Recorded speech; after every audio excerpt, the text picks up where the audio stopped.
hariya Remera ngiye n'umuntu yanyagiye kabisa kujoininga ikiganiro cya rero nge nago ndi mu irushanwa kabisa, nago ndi mu irushanwa.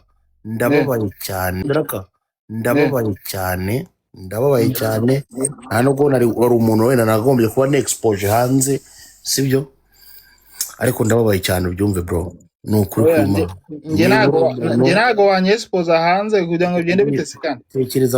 tekereza kuba warasambanyaga amatungo ni n'ibintu navuze ngo mbigira ibanga n'ibiki byose, ariko none se kuko yarayigize yarayitikuye yarongoye inama bikomeye cyane bro.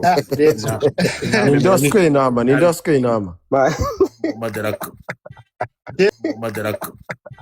Yes Kwiza ushaka cyakoze uzazana ingwe mu mujyi narabikubwiye. Yes Kwiza ngwiki uyu mujyamo yarongoye itungo. Yego man, akaga gashora inkoko pe. uzibore yavugaga mu kanya nyine bihita bikwereka ko nyine nk'umuntu warongoye itungo bihita bikwereka ko nyine simwabyumvise bro, simwabyumvise mwenyine mwese. Liza warumwiza ukuri, uyu muvandimwe warongoye intama ntumwumvise? Igitangaza. Urakoze cyane. Bro, nta muntu ushobora kuba yasambanya amatungo bro, nyine ngo agire ubwenge no mujyamutse ko bamufunga bro. Buriya ntabwo ari inzoga. Gufata intama ku ngufu bingana no gufata umuntu ku ngufu. Umujyama ngo mwahuriye ngo muri Utah yabyivugiye arabizi neza ko mbizi iyo story nyizi. uwo bita Ben yasunitse harya ni ingurube niki intama ubwo yarayisunitse muri make. uyu nguyu ni Madame Samaki Madaraka. Izina ry'Imana muzazana ariko Jez Kwiza iyo nimba ariyo narrative yayo gusabya abantu ntago byakora. Oya dore na Olive wanyu muri Utah araje hano. Olive uraje umubone ngo wasunitse Jay aka kajyama ndakazi mani bro, ngo yarayitikuye kabisa. uwo bita Olive buretse gato. Yo Madaraka uramuzi? ninde uwo mujama uri hejuru yawe Ben Madaraka ntabwo muzi. abanga muri Utah ahantu bita muri Salt Lake. Hehe umva tumenyane shu ngo shu kandi yarasweye intama. umuntu wasweye intama. ubu bushyuhe buhari shaho Jay ibintu burakora. ngewe uyu mujyama mfite amakuru yiwe ngo ari muri ba bantu ngo bafashe ku ngufu. none se je yarinze gutikura intama. nta bana b'abakobwa bahari. namwe ntimukabimbwa bigeze aho ngaho muhimbe inkuru. Bro urimo monitor. Oliver urimo monitor. It's JP man, you know me right? JP man umva nese ubayeho nako utaheruka mwana. No, these guys are talking about nta cyongereza zigasubira vuga mu Kinyarwanda. Nta Kinyarwanda tubasha kumvikana. nta cyongereza zibana Inyarwanda. nta cyongereza vuga mu Kinyarwanda. JP wawe yasweye intama. ori nawe uransebeye mwana we. Nakwemeraga ariko uransebeye. Oxlade tumaremo. ariko je uri muzima cyane kabisa. Oliver none se uyu muhungu usambanya amatungo mwamenye muto? Ahubwo ni baraje kusambanya amatungo ntago mbizi, ariko mbere mwaramuhaga birangira bitakanye. ntago namuhaye gatsindwa. Ahubwo nje meruka JP Jay ndakumva.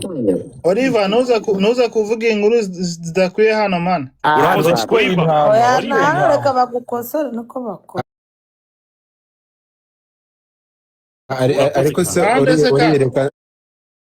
reka nkubaze. Oliver umuntu wasambanya itungo yanasambanya gusambanya n'umwana wawe nutabivuga uhita ugenda ntuzongere kugarukana none se njye mfite ikibazo ntuzongere JP byaje kugarukana kurangira arongora amatungo none se Oliva nutabivuga Oliva Oliva. uhita uvana kuri Raila okay umuntu Oliver, kano uhagaragara kanya. arongora itungo yarongora mureke twumve n'umwana wabyaye none se Yego. gukora urakoze none se ngaho tubwire ukuntu byagenze tubwire ukuntu byagenze none se yarabikoze ibindi muziho ni ibiki ibindi muziho nyine bisanzwe no gufata bari gushaka ko ni ugusebya Oliva ni ugusebya Oliva turakumyutinga we Ben turakumyutinga oya toka buretse gato none se Oliva muciringa ntabwo wamubonye iyo ngeso yo gushaka gufata ku ngufu ukuntu namubonaga cyokora JP wagiraga ubushuhe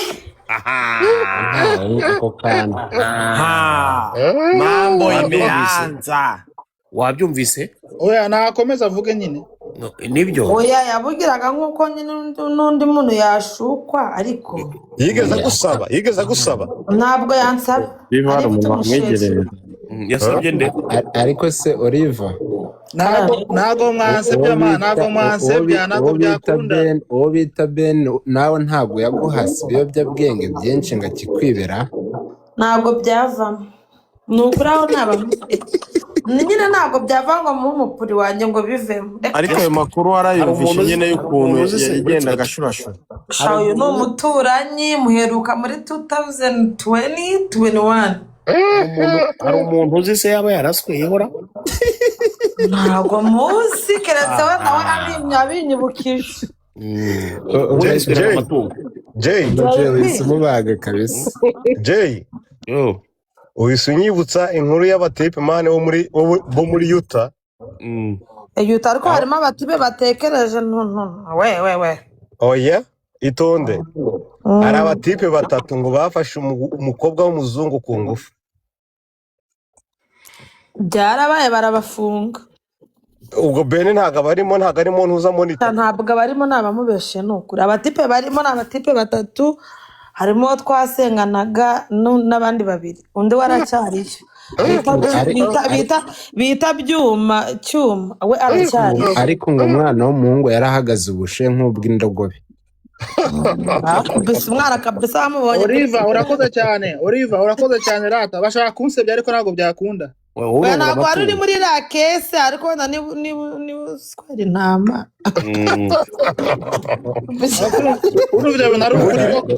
mvugira intama Oliva mvugira intama uri no kuvuga ngo munkure kuri zero basi munkure muso Oliva karame we Ben ngiye guhita mbimubwira ibintu watubwiye kuri Oliva ako kana bivuge ndahari mwene ngabo ndahari nivugire yaje asante sana fro